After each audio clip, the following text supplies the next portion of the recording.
Olá, minhas irmãs e meus irmãos, muita paz. Meu nome é João Marcos Peguelin, sou pesquisador espírita e memorialista de Chico Xavier. Hoje estamos trazendo mais uma matéria da revista Manchete, retratando a vida de Chico Xavier. Chico Xavier, o Santo Espírito, publicada na revista Manchete no dia 20 de novembro de 1971. Vamos identificar o ano de 1971. Nós tivemos em julho o primeiro Pinga Fogo, em que o programa Pinga Fogo da TV Tupi conseguiu a maior audiência da televisão brasileira até então. E Chico Xavier se tornou uma das figuras mais populares e mais conhecidas do Brasil. Então a matéria foi publicada em novembro e em dezembro também houve o segundo Pinga Fogo, em função de todo o sucesso que teve o primeiro. Então a matéria aqui da revista Manchete tem uma série de fotos que vamos mostrar mais adiante, né? As fotos aqui tem até uma psicografia de Chico Xavier invertida, que vocês poderão ver depois o conteúdo mais aproximado, e também falando um pouquinho sobre a mediunidade, falando sobre uma sessão espírita na comunhão espírita cristã. Então acredito que é muito importante a gente estar resgatando esse material da revista Manchete, de outras revistas, material esse que fica perdido na poeira do tempo, em bibliotecas, mas que não chega ao grande público. Então, espero que vocês tenham gostado dessa matéria e que possamos estar aqui novamente resgatando a vida e a obra de Chico Xavier. E viva Chico Xavier! Chico Xavier, o Santo Espírita. Matéria publicada na revista Manchete, de 20 de novembro de 1971. Aqui temos uma visão geral da primeira página. No alto está escrito: de antenas ligadas para o infinito, ele recebe mensagens até em inglês, que escreve ao inverso e que são profundamente morais, científicas ou filosóficas.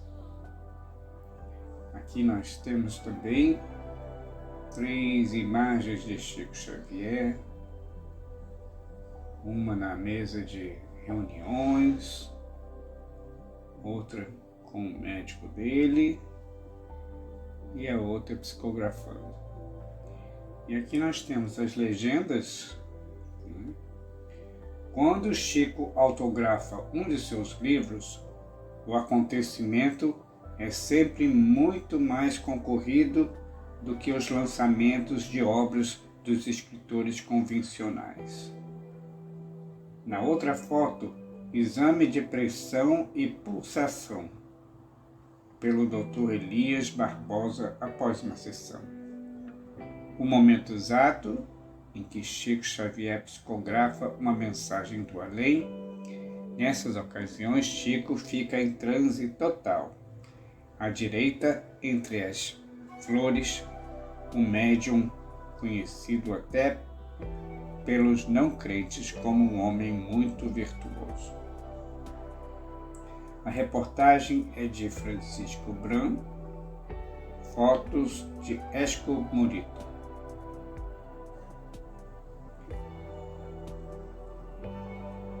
Num bairro afastado de Uberaba, Triângulo Mineiro, o grande salão rústico da Comunhão Espírita Cristã é, na sexta-feira, a partir das 7 da noite, o lugar mais importante da cidade. A rua Eurípides Barçanufo e os quarteirões da Redondeza estão com o trânsito congestionado. Carros de Belo Horizonte e do interior de Minas, São Paulo, interior paulista, de Brasília e Goiânia, entopem as ruas e exigem a presença de guardas de trânsito para disciplinar o desembarque e o estacionamento. Os ônibus de peregrinos, a maioria de São Paulo, já chegaram mais cedo, e deles dezenas de gentes já desceram e tomaram seus lugares nos bancos de madeira, espalhados dentro e fora do salão. Muitos seguem com atenção as orações e comentários do Evangelho segundo Allan Kardec, mas a maioria se distende na expectativa de ver, tocar e beijar Chico Xavier. Chico vai aparecer pela milionésima vez diante dos seguidores de sua doutrina e dos admiradores e curiosos de todo o país que o querem conhecê-lo. Aqui na página seguinte, então, a foto, Imagem de Chico junto às flores, fenômeno da crença popular.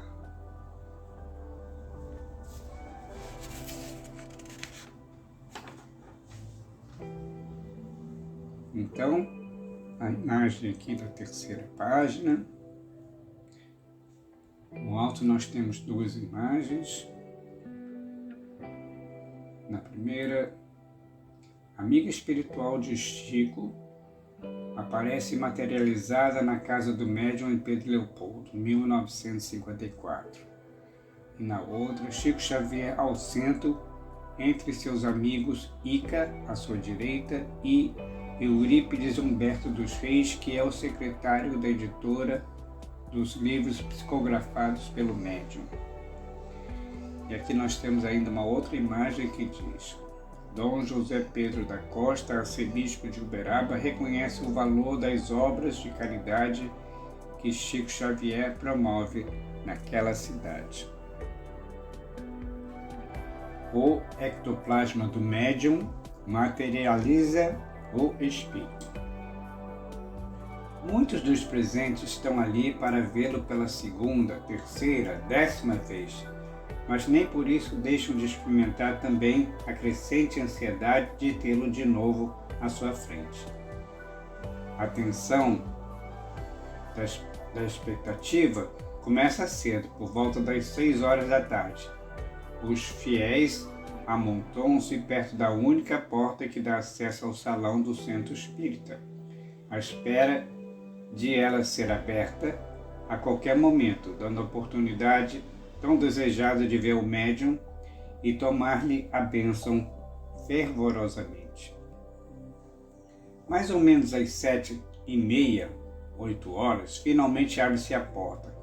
Cada um quer ser o primeiro a entrar, e se não fosse a presença sagrada de Chico, estaria formada confusão.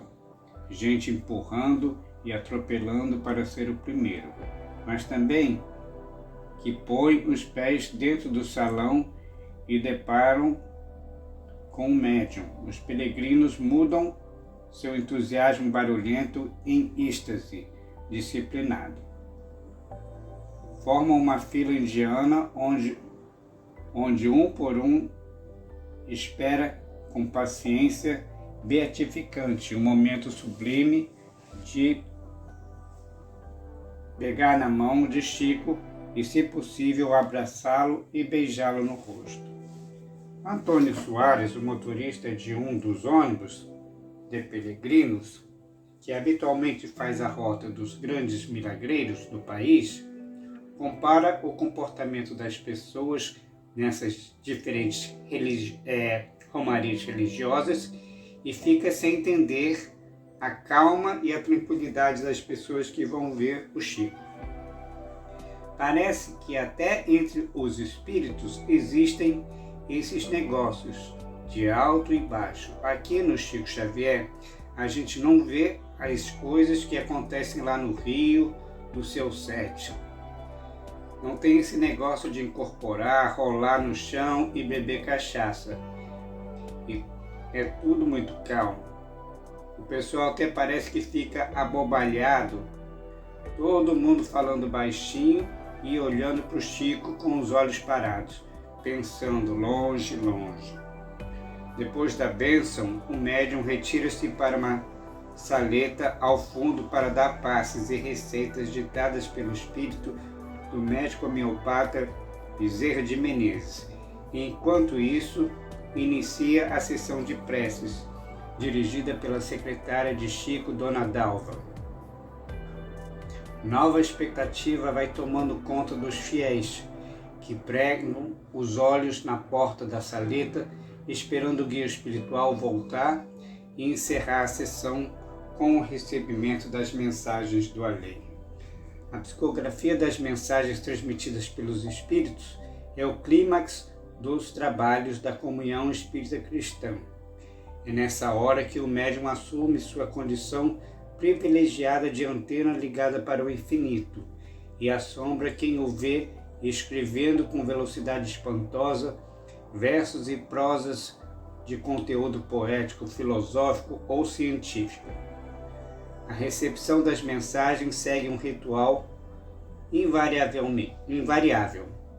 Minutos antes de encerrar-se a sessão de preces, Chico volta ao salão e sente-se à cabeceira de uma mesa comprida, em torno da qual estão sentados médiuns e pessoas convidadas a dirigirem a reunião. Sua chegada não interrompe os trabalhos. Silenciosamente, ele senta, apoia os cotovelos na mesa e tira os óculos de lentes verdes, escuras, passando a se concentrar. Fecha os olhos, franze a testa, onde estão rugas bem fundas, e com as mãos postas, baixa a cabeça. No mesmo ritmo, vai passando as mãos entre as sobrancelhas, até que de repente, após uns 5 a 10 minutos de concentração, tapa os olhos com a mão esquerda e começa a psicografar sobre as folhas de papel branco que ficam num pequeno monte à sua frente. A atenção da assistência atinge o auge nesse momento.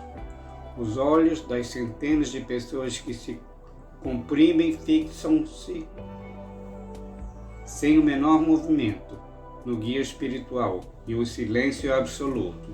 Nenhum ruído, a não ser o barulho dos flashes dos fotógrafos, ou então suspiros profundos e altos de alguns fiéis que, no momento, também incorpora algum espírito. Enquanto psicografa, a figura normalmente serena de Chico se transforma sob a atenção do espírito, que lhe transmite a mensagem. A sua testa continua franzida, como na hora da concentração, e as rugas ficam mais pronunciadas ainda. As veias da fronte saltam sob a pele, e a boca, fechada, se contorce num movimento de tique nervoso. Chico não sabe definir tecnicamente a psicografia. Só tem consciência das sensações que tomam conta dele durante o fenômeno. Quando recebi as primeiras mensagens a partir de 1927, sentia como se houvesse um cinto de ferro me apertando a cabeça aos poucos. Também sentia como se meu braço fosse feito de ferro e movido por uma força muito grande. Cansava-me muito e foi preciso que eu fizesse 4 anos de exercícios psicográficos por determinação dos espíritos benfeitores que me assistiam. Hoje não, já estou habituado a ser o instrumento passivo da vontade espiritual. Já não me canso e depois de receber as mensagens continuo no mesmo estado físico e psicológico em que me achava antes. Aqui temos então uma visão da 4ª página. No alto está escrito: eu sou um instrumento passivo da vontade espiritual. Temos então a foto aí, o prédio da Comunhão Espírita Cristã, a Sociedade de Chico Xavier, num bairro afastado do centro de Uberaba. Às sextas-feiras chegam carros de todo o Brasil. outra imagem, retrato de Emmanuel, o espírito protetor de Chico Xavier, que viveu na Roma antiga. Então nós temos também aqui a imagem do Chico, com os lápis que psicografam, né? E uma mensagem invertida. E o conteúdo dessa mensagem invertida está escrito aqui. Meus caros irmãos, nos tempos modernos é necessária a união de todos os elementos da doutrina da verdade, uma fraternidade, que é a lei suprema do universo. Companheiros de São Paulo, amai-vos uns aos outros é a primeira regra. Aprendei é a segunda. Nessas palavras está a sublime lição do Espírito da Verdade. No mundo não há mensagem maior. Emmanuel.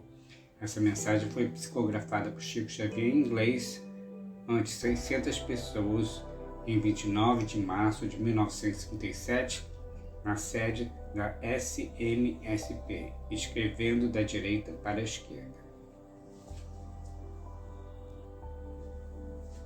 Uma vez, quando o médium se entusiasmou para decifrar o mistério da psicografia, foi advertido por Emmanuel, que passou a ser o seu espírito protetor desde 1931, um ano antes de ser publicado Parnaso de Além Túmulo. Certo dia, há muitos anos, eu quis estudar o fenômeno da psicografia em mim mesmo. E, no meu entusiasmo pelo assunto, fui consultar Emmanuel sobre o que pensava a respeito. Recebi dele uma resposta belíssima, dizendo-me que, se a laranjeira quisesse estudar pormenorizadamente o que se passa com ela na produção das laranjas, não produziria fruto algum. Na sua advertência, o protetor do médium não excluiu a possibilidade de ser incentivado o estudo científico dos fenômenos mediúnicos, desde que ficasse a cargo dos especialistas na matéria, psicólogos, fisiologistas, médicos. O próprio Chico Xavier acompanha todas as investigações da chamada parapsicologia e cita cientistas como Richer, Rhine e William Crookes, que tentaram dar explicações objetivas para a psicografia e outras manifestações espíritas.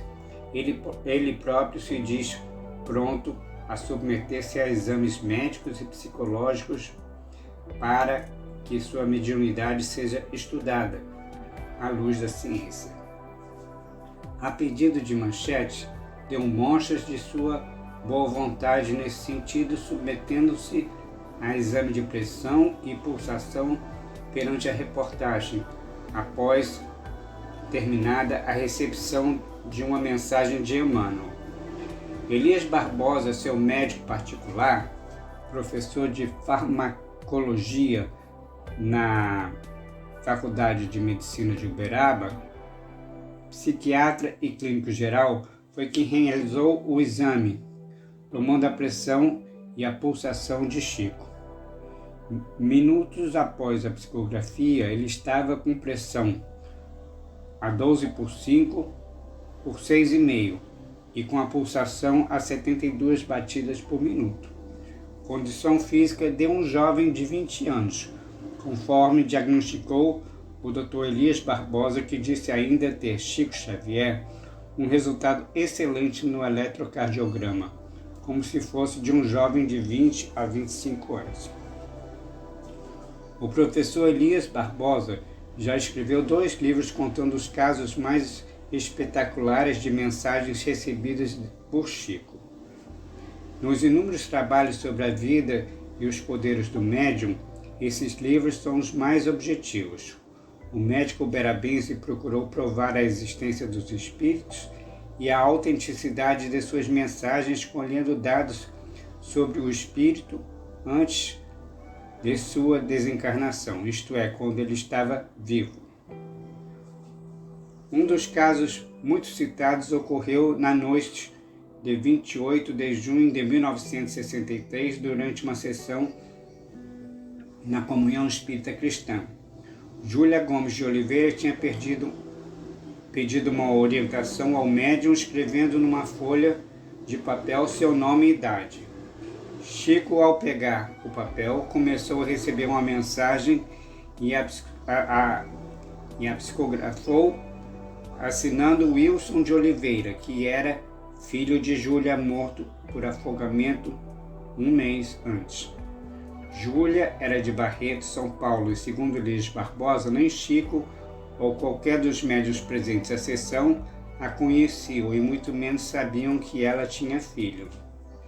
Na mensagem, o espírito de Wilson tranquilizava sua mãe, escrevendo que ela não era culpada de tê-lo levado à represa onde acabou se afogando.